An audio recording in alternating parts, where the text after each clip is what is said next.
Greetings. Welcome to Into the Light. My name is Donald Schmid, and today I would like to share with you how God brought me out of the darkness into the light. It's been an interesting journey. I've been on Staten Island for the past 3 years, and prior to that, I had said a prayer, and I said, God, send me anywhere, but don't send me to Staten Island. And here I sit. It's been an interesting journey. There's been lots of different situations that I thought that my life was over, and I didn't know how I was going to get out of it. I didn't believe in God. And I came to a point where I had to say, I don't know who you are. I don't know if you are. And I don't know where you are. But if you are, I need you. And I need you now. And my life didn't change overnight.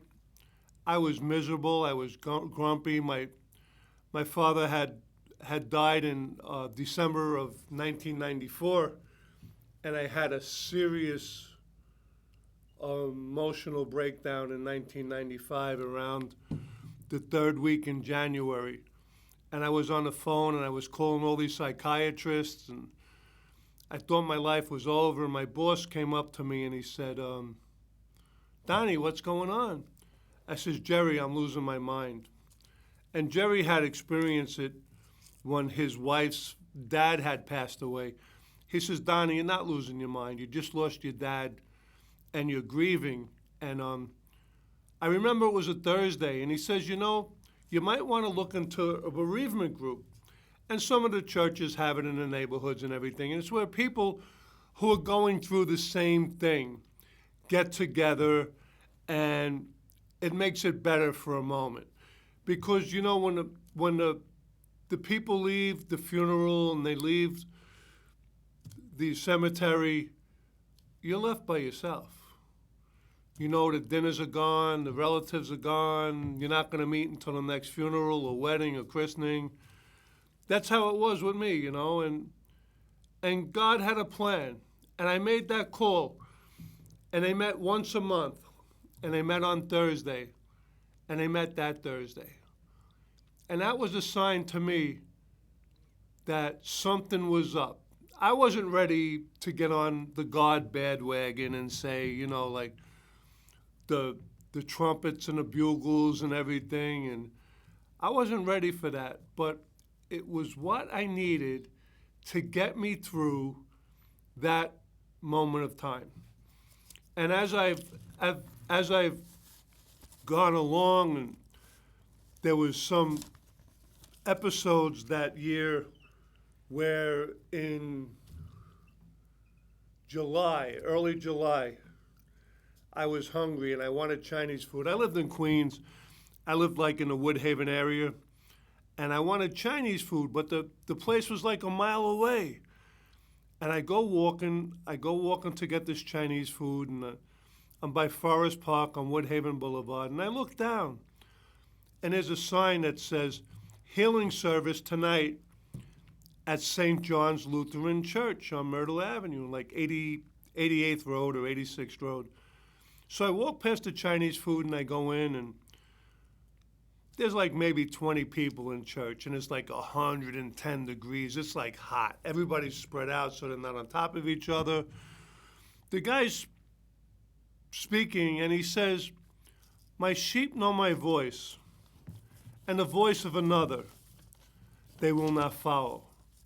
And that kind of got my attention. And I was second in line. I went up, and I had been addicted to drinking, drugging, gambling, pornography, profanity, you name it, I did it. I didn't care. And I didn't think I had a problem. And this gentleman took the time to lay hands on me, and he called the demons out, and the next thing I know, I'm laying on the floor, and I'm feeling silly. I want to crawl back to my pew because something came over me, and it was like, everything's going to be okay. It may not be okay now, but everything's going to be okay. And if you're out there and everything's not okay, maybe you could say that prayer. You don't have to believe in anything. But in your desperation and in your anger and in your bitterness, and you're saying, why me? What did I do to deserve this? Just reach out and say, listen, I don't know who you are. I don't know where you are. But if you are, I need you, and I need you now. And just be open to visitations from people who say the right thing, or people who just happen to be in your path, or you meet somebody on the bus or in the bus stop. Just keep an open mind. And I had a spiritual experience. I was going to that church for a while, and it was a woman. She gave me a tape, and it was an album, and it was called God Will Make a Way. And I didn't believe it, but I listened to it. And I listened to it, and I listened to it, and I listened to it 3 times a day for 18 months. And it said, God will make a way where there seems to be no way. He works in ways we cannot see. He will make a way for me. He will be my guide, hold me closely to his side. With love and strength for each new day, he will make a way. And there's a verse that says, by roadways in the wilderness, he leads me. Rivers in the desert shall I see. Heaven and earth shall fade, but his word will still remain, and he will do something new today. And I took that personal, and I started to get out of my funk. And I don't know when, but it was 18 months, 3 times a day. I lived in Woodhaven. I lived on the other side of Atlantic Avenue, and I was working on Atlantic Avenue. It was like, God will make a way, God will make a way, God will make a way. And I started to believe it. And I just said that, you know what? He's going to make a way for me. And I don't know what it looks like.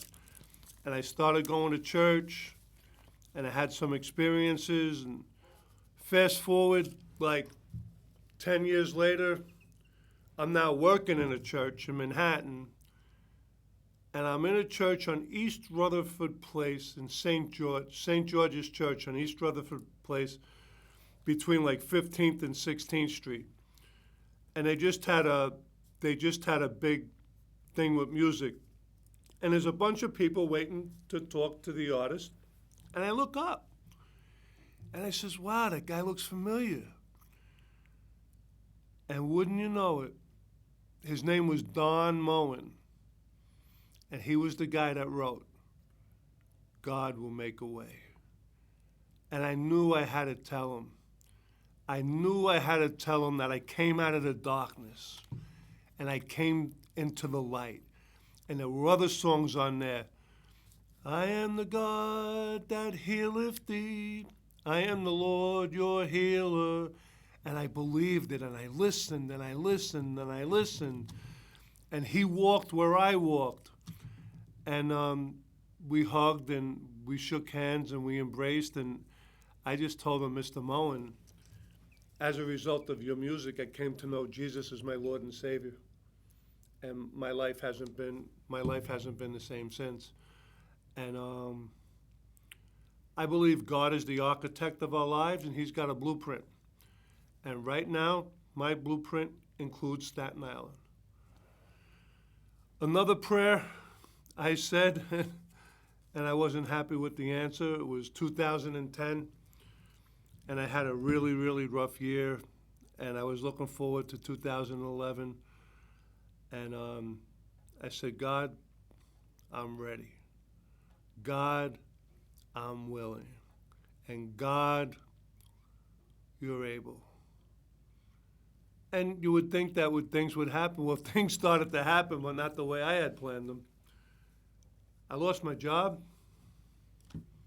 I lost my income. I lost my apartment. Stayed on a friend's couch for 30 days, and I had to make a decision. Was I going to go couch hopping, or was I going to be accountable? I didn't know what homelessness looked like. I had no income at the time. I don't think I was eligible for unemployment. And I had to go to Bellevue. And I stayed there for 2 nights, and it was not good. And I wanted to leave, and there was an intake procedure, and after they admitted you, you could stay there for 21 days. And guys had done this time again. It's like, you know what? I'm not doing that. No, I'm out of here. I don't know where I'm going. I'm out of here. And a couple of days earlier, some friends took me to a homeless shelter over in Bushwick. We looked at it. She worked for Department of Homeless Services, and it looked okay.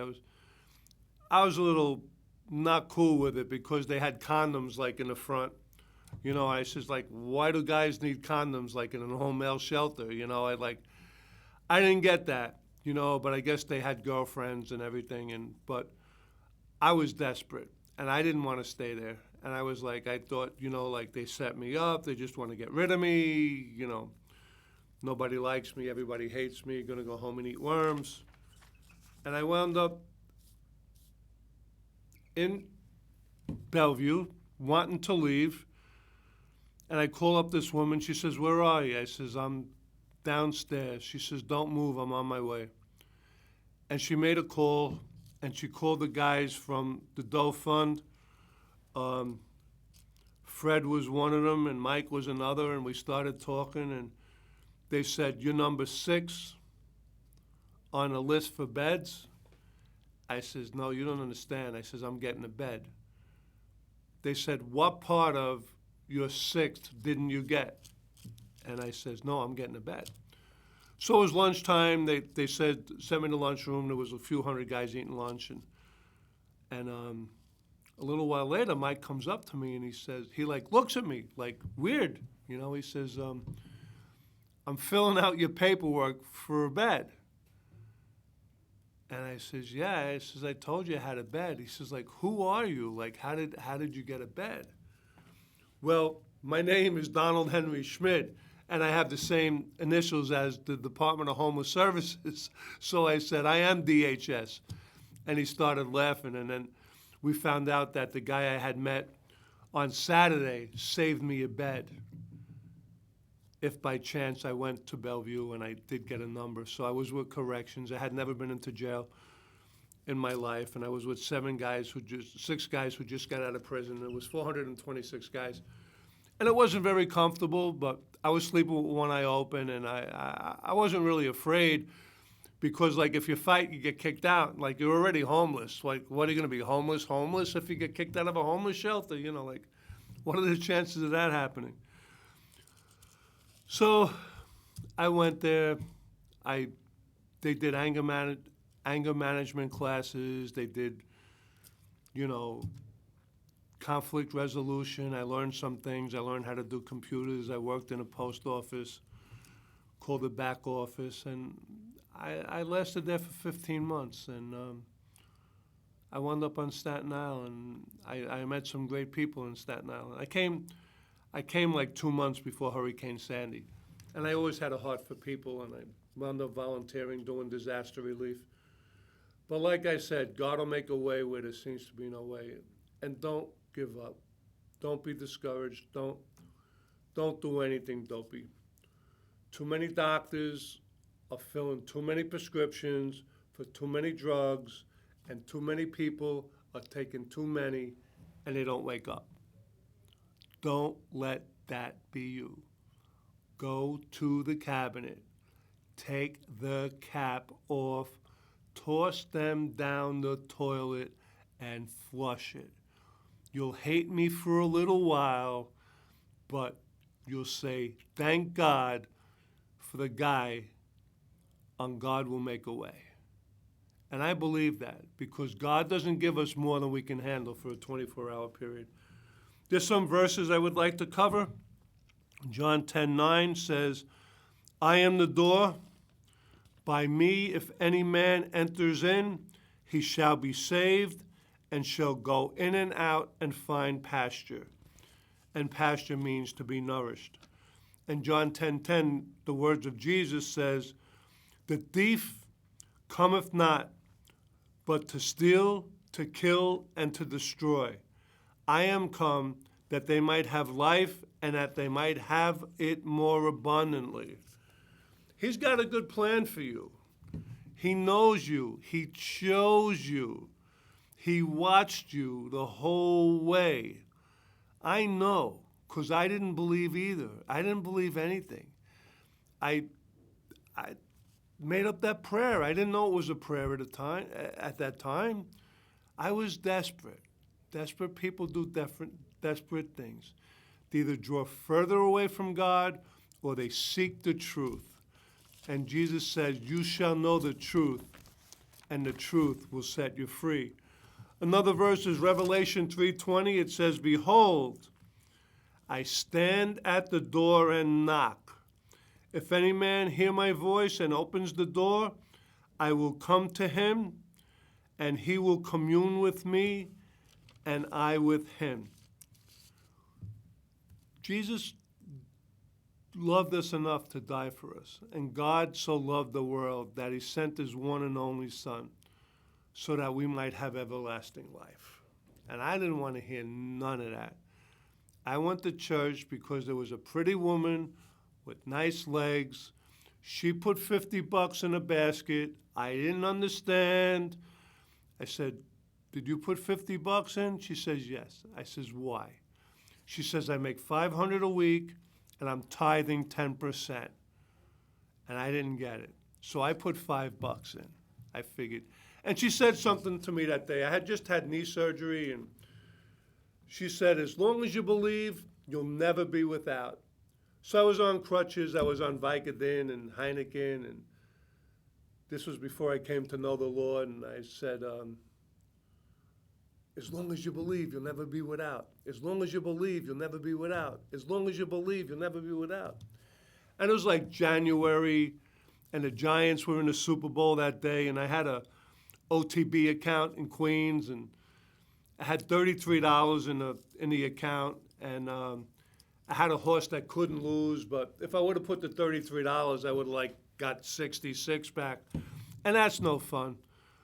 So there's this thing called the Daily Double where you pick the winner of the 8th race and the winner of the 9th race, and you get multiple amounts of money. So I took $10 and I played 3 $10 doubles with this horse in the 9th race called Kinda Wild. I grew up in the shadows of Aqueduct Racetrack. My school was there, the bowling alley was there, and this horse is in the 9th race. And my horse runs second in the 8th race, and it disqualified the first horse. So now I got a good shot, in the 9th race. So the horse wins the 9th race, and I'm like saying, as long as you believe, I'll never be without. As long as I believe, I'll never be without.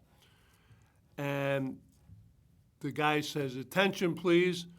The jockey of the second horse is claiming foul on Kinda Wild for alleged interference at the start. And this meant a lot of money, It's like at the time, money was everything. Money was like my God. And more money, more things you can do with it. More drugs, more alcohol, more horses, more women, girlfriends, not the other kind of women. And I wound up winning like $800 for that $33. And I bet on the Giants that night in the Super Bowl, and it's been like a long time since I made a bet. I've been relieved of the bondage of selfishness and self-centeredness. And all because Jesus died for me. And, we can know Jesus, but until we say, Jesus, come into my heart, we don't have a chance. And there's only one way out, and that's Romans 10, verses 9 and 10.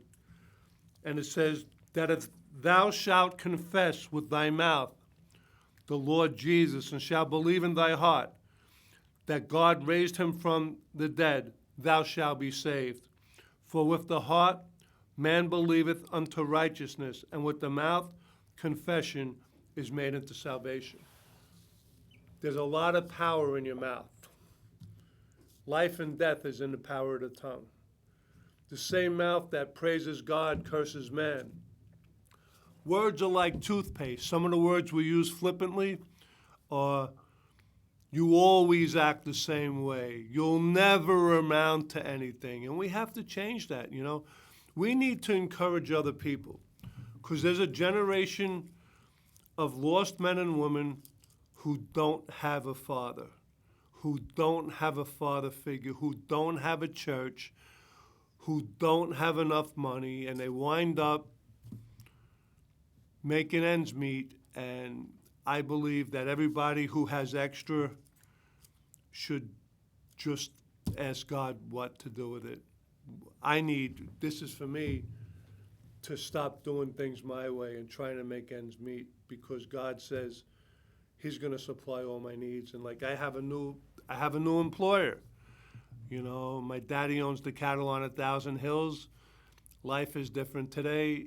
I want to be useful to God and to others, and I look to see how I can do that. You know, I stumbled into CTV, and now I get to sit in front of you and just be eternally grateful that God answered that prayer.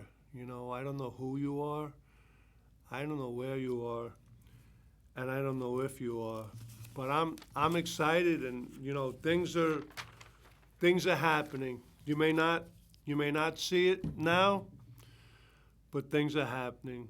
Find a church, find a bereavement group, get around like-minded people.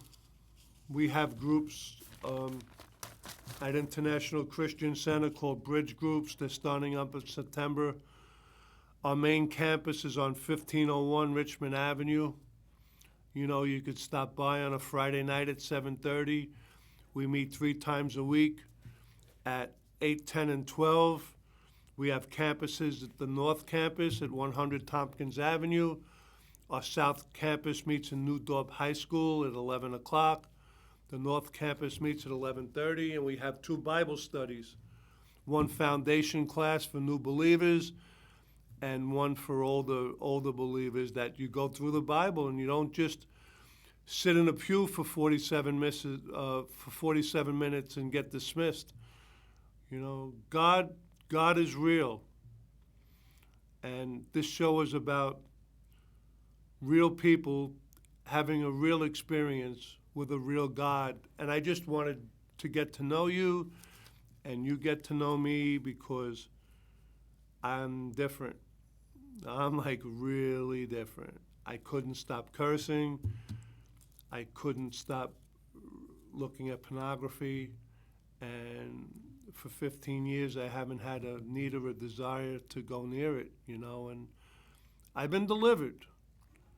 You know, like every morning somebody comes and they deliver your paper, and I've been delivered from death, hell, and the grave, because my Lord loved me enough to die for me and took captivity captive and kicked the devil in the head. There's an enemy out there, and he's the father of lies and fear, and he's on unemployment because he used to be an angel, and he used to be a good one, but pride got in the way. He thought he could run the show.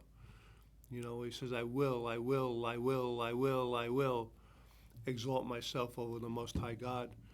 And him and 1/3 of the angels got kicked out of heaven. You know, so if you're struggling today, just put up your hands and say, I don't know who you are. I don't know where you are. And I don't know if you are. But I need you. And I need you now. There's a lot of hurting people out there. You know, I grew up in Queens. I worked in South Jamaica for 12 years. And during the 1970s, it was really rough in South Jamaica. I used to get off the bus and I used to run to work. And there were the race riots in the late 60s, early 70s, and things were happening. And God had a plan for South Jamaica. And when I was 56 years old and I lost my job and I had to go to Workforce One, I went to get a job, and he says, you can't get a job. And I've been working all my life since I'm 11 years old. What do you mean I can't get a job? Oh, you don't have a GED, you don't have a diploma. I says, what's that got to do with it? No, you need that now. You really need it. And it was like down the block from where I worked at Wonder Bread. And I got my GED at 56. And at 57, I got a $20,000 scholarship to Nyack College. And I was excited, and I was going to school. And 3 weeks later, I was homeless. So my plan to go to college, to go to Nyack, went out the window. But God had other plans. I met some really great people, and I'm really blessed. I'm getting to go to Israel in November. I get to do things today. I just came back from a trip to Georgia, meeting new people and just, telling the truth. I don't lie anymore. I don't curse. I don't cheat. If things don't look right, I ask somebody. I says, am I dishonest? Am I selfish? Am I fearful? And they call me on it, and they just check in with me, I'm acting more like an adult, and I was always like a Toys R Us kid, or I wish I were an Oscar Mayer wiener, and watched a lot of TV as a kid, and Bugs Bunny had no direction, and he'd say, like, you never know where you're going until you get there. And if we don't have a plan, and we don't come under the master plan, because God says, I know the thoughts and plans I have for you, plans for hope and a future, then I have a chance. And when I surrender on a daily basis and I just try to do the right thing, I've met great people, and I'm looking forward to going forward, and it's been fun, and it's for free.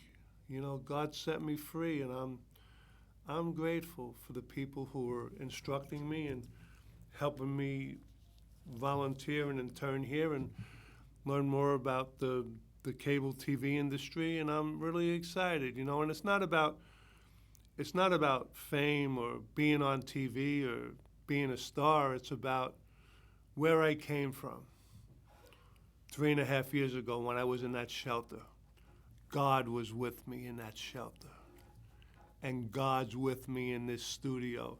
So I have nothing to do with what He wants me to do. All I have to do is say yes. And when I say yes, there's no saying no anymore. So it's all good.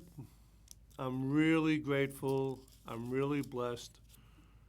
I thank God for loving me enough to die for me. I thank Jesus and the Holy Spirit. Just, help me, Lord, help me. So if you're there, cry out. Say, I don't know who you are, I don't know where you are, and I don't know if you are. But if you are, I need you, and I need you now. Thank you for watching this episode of Into the Light.